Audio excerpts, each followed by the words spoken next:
মহিষবাজার অঞ্চলের 70%-এরও বেশি লোক বাইরে কাজ করে।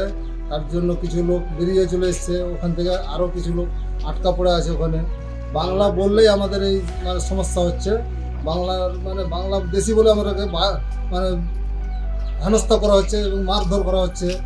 সাধারণত ওলমালদা ব্লকের বেশিরভাগ মানুষ বাইরে পরিযায়ী শ্রমিকের কাজে যায়।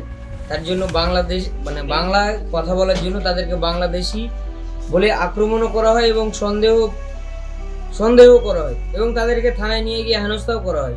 আমাদের এই এলাকায় 70% লোক বাইরে কাজ করতে যেত, কাজ করে খায়, গরিব মানুষ শ্রমিক।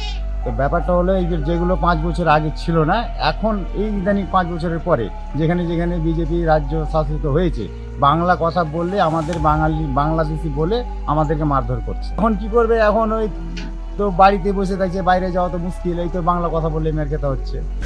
ওই যে বাংলা কথা বললেই আমাদেরকে বাংলাদেশি বলে মারধর করে, আর থানা পুলিশ করে লোকজনকে দিয়ে এসে হামলা করে, থাকতে দেয় না ওখানে।